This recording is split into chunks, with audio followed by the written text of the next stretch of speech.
pet coke. In the process that you will be able to have less fuel NOx. So fuel that you will be able to minimize that. Even you installing a SNCR, ammonia is going to cost money, and you need to minimize the consumption of ammonia by working on the primary measures. And so there are multiple methods are available on the primary to bring down substantially. If your burner is old, changing the burner to a low NOx burner, or improving the calcine or modification, whatever is required. And these things ultimately will help you in terms of bringing down the NOx values as low as possible. This I thought that the FLS is going to speak, but they sent the presentation, but from the presentation, whatever I could see, that I'm trying to share with this information with you people. So when come to the CPP, captive power plants, generally all the CFBC boilers what we use in the cement plants and atmospheric fluidizer bed boilers, the operating temperatures are very low. So the chances of thermal NOx formation in a captive power plant low temperature boilers are very remote, and only it comes from the fuel NOx. Now you have to select the fuel in such a way that the fuel NOx which is liberated from the fuel, that is minimized. Like if you talk about a supercritical boilers, PC-fied boilers, large boilers, they have a very high temperature because they produce high pressure steam. In those cases, the chances of thermal NOx is there. But in terms of the captive power plants, using CFBC technology, chances are very remote that you have a high thermal NOx. It's only fuel NOx. So by selecting the right kind of material using biomass, you will be able to control the NOx very easily in the case of AFBC boilers and CFBC, so that you don't need to invest money for the secondary measures. Coming to the SO2, 600 milligrams, even you cannot achieve without with coal also. Because unlike in a kiln where you are doing the limestone neutralization, which is not possible in the captive power plant. So this SO2 what is coming out, for that definitely you need to install the limestone feeding system. And a CFBC boiler, always it comes with the limestone feeding system, so there is no problem for you, and the material keep recirculating from the boiler and going back to the system, so your ash doesn't deteriorate, and also you will have low SO2. You don't need to do any secondary measures if you have a CFBC boiler. But in the case of AFBC boiler, the SO2 liberates, and if you try to, if you are not doing a secondary measures, or if you are like not adding the limestone of adequate quantity, there is always a problem that your SO2 will go up. In such cases that you need to, the ash what you get is of a slightly inferior quality in AFBC, and that ash you cannot use in cement. And this ash, if you are able to add along with the kiln fuel or along with the raw material, in the process that the ash you will be able to dispose. Otherwise the disposal of ash, whenever you are using pet coke in a AFBC boiler, the ash quality is very inferior. So keep these primary measures in mind, and because when you are thinking of complying by April 2017, and you have no other choice, work seriously on the next 6 months on the primary measures. Very high intensity primary measures you should attempt for the SOx, NOx, and for the CPP as well as for the kiln. But there are areas like NOx is a problem which you need to think that unless if you have a SLC kiln, you don't have a solution, you have to think about SNCR, you have to install. So we don't know, the industry is making a representation to the government, but we don't know whether we will going to get any additional extension time. But industry should get up fully for the primary and show genuine efforts in terms of bringing down the NOx values. So with this, I would like to move to the particulate control and other measures which are going to be presented by the Redicam, a giant venture company. This is the company which has entered in the Indian market recently. They are in the NOx control, they are also in the particulate control in these secondary measures. Now I request the Redicam team to make the presentation. Let me introduce myself. I'm Nicola Griffini from Landisseria Redicam Group, Italy. We are here together with our strategic partners, ISGEC. And subject of the presentation of this speech will be a light overview of solution available for the kiln and raw mill dusting system upgrading. Just a short introduction regarding Redecam, that started more than 30 years ago as a family business company, created by 3 engineers coming from the Italcementi group and Ercole Marelli Italian. Company started with the air filtration solution for all the big names in cement industry, and this is the historical part of the company up to now. At the beginning of the new millennium, diversified into flue gas treatment and also other sectors. So the industry served are cement and lime, which is also still 35–40% of the business, metals and mining, coal and oil power, waste to energy and biomass power, and also pulp and paper. Just to give you an idea, in the last 15 years, Redecam has provided solution for more than 200 customers in about 450 locations with a span of 75 countries. We have some references even here in India, because the company has been operative under the name of Redecam India between 2008 and let's say 2011. We're given plants to Birla White, Ultratech, and now in 2016 we became partner of EasyJet. I don't want to spend too much time regarding what we do, because you can also check with our website, the name is quite well known. We do the complete portfolio of solution for the flue gas treatment and air filtration. We have a long track history, so we can say that many of the devices or equipment we installed 25 years ago are still reaching the emission requirements. We have obviously installation working below 2.5 milligram for normal cubic meter in terms of dust emission. This is because we work in the US, and due to the new regulation there, this is the new environmental permits most of the plants have to fulfill. Our, let's say, main characteristic is that we are providing turnkey solution, and we did also commissioning of a plant in Antarctica for a research center. Okay, so now we come back to the subject of the speech, which is the kiln and raw mill revamping.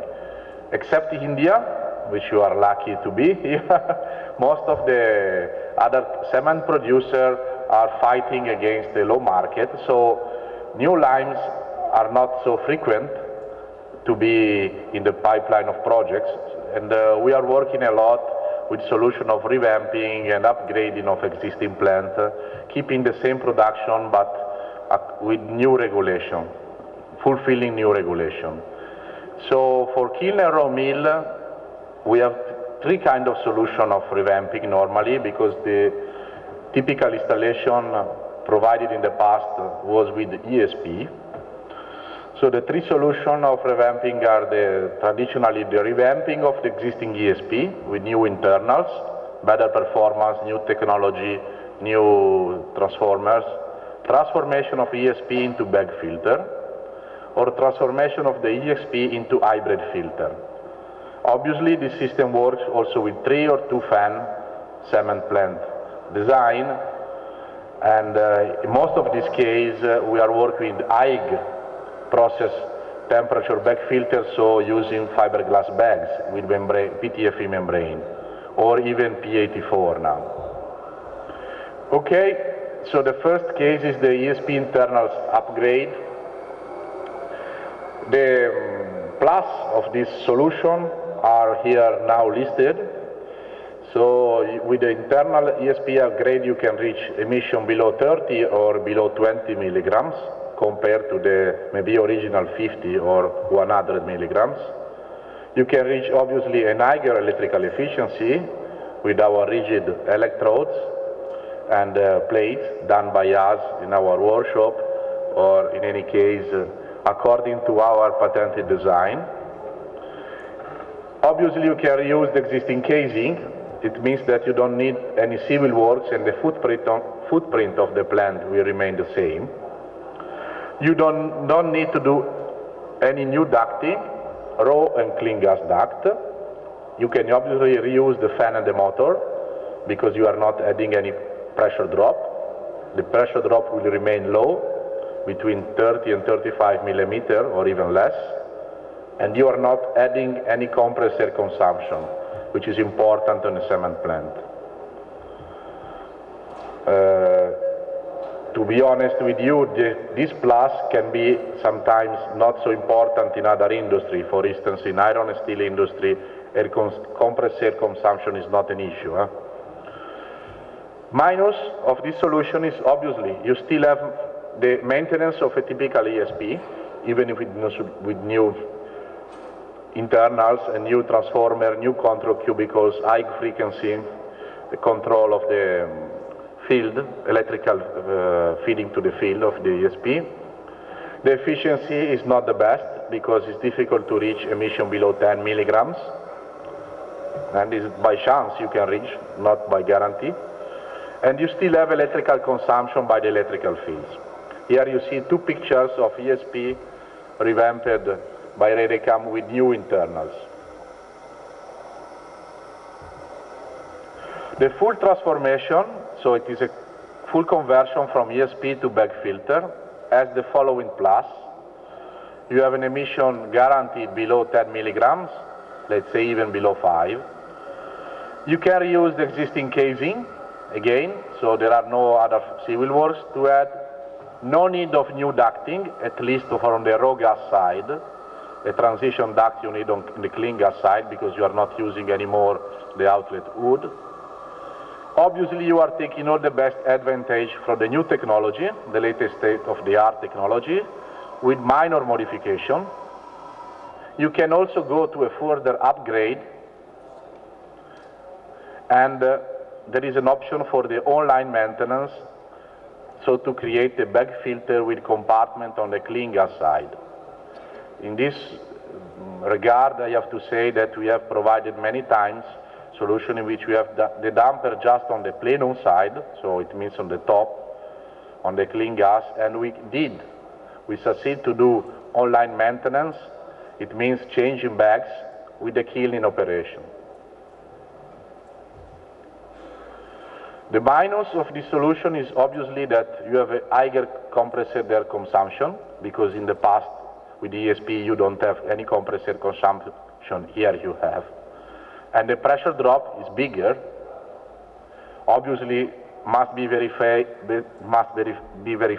case by case. It's not always a general rule, but you cannot compare the 30 millimeters of water column of loss in an ESP with 100 or 120 or 80 millimeters, let's say. The best solution are running between 60 and 80 millimeters of water column pressure drop of the bag filter. Most of the time you need to revamp the impeller of the fan.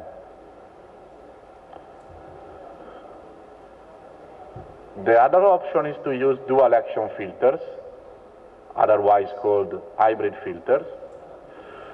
The plus of this solution is that you are still getting emission below 10 milligrams, thanks to the section in which you are... Had the electrostatic precipitate as the measure for controlling the dust.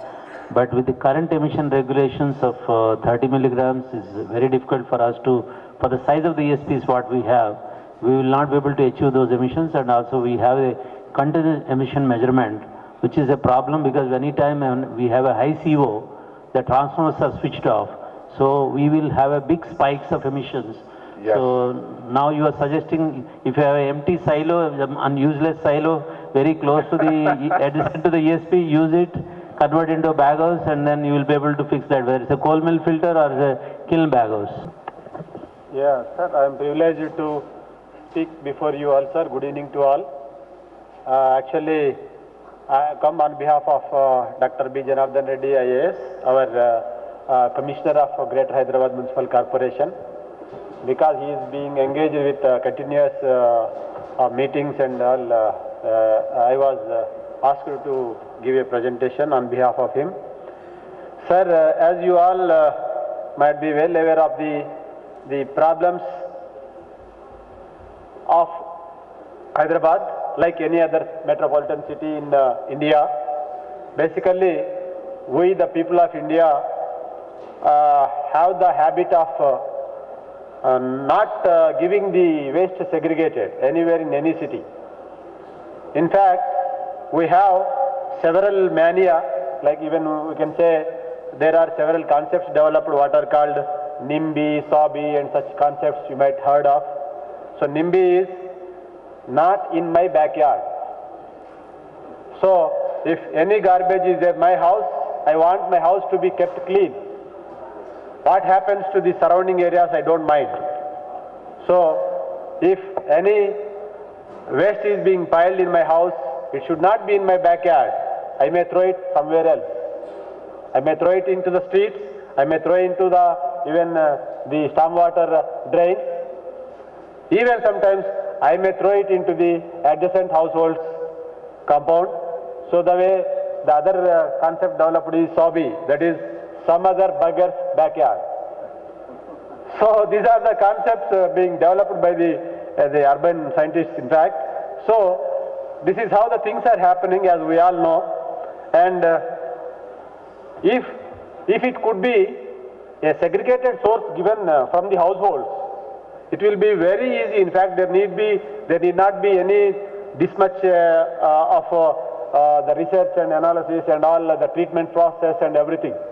Why? Because now, if we can see, anybody visited the areas around Jawahar Nagar, where our huge dumping yard is there, and earlier Gandamguda towards AP Police Academy when we go. So all these things, that means the SOBY concept, we can simply say that is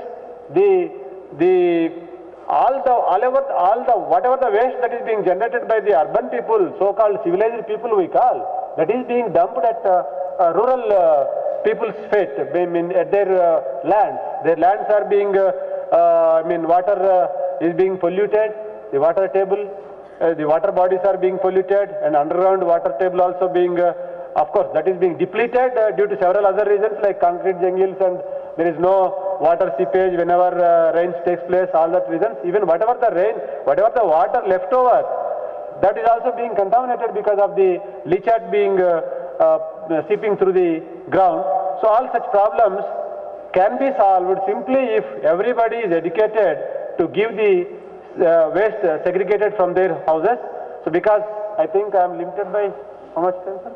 Yeah, I have a limited time as told by my sir. So I will be fastly going by the simple, whatever is being practiced so far, and later on I will give the best practices that are being followed in Hyderabad regarding sanitation. So this is how the city has grown from 32 square kilometers in around the 17th century to the presently 625 square kilometers, and the population has increased by so many times, and whereas the available facilities are limited. In fact, until 2009 it was very meager facilities were there. Everywhere you could find open dumping of the garbage and all, and this is how the zones, the GHMC is divided into the 5 zones and 24 circles and all these things. And now the solid waste generation is right now it is till last year it was rated at around 4,000 TPD, tons per day, whereas now it has increased up to 5,300 tons per day because of several interventions which we have taken. That means the remaining portion where it was going, you can simply assume, in fact, all around it was thrown, and it was thrown into the Musi and several other water bodies.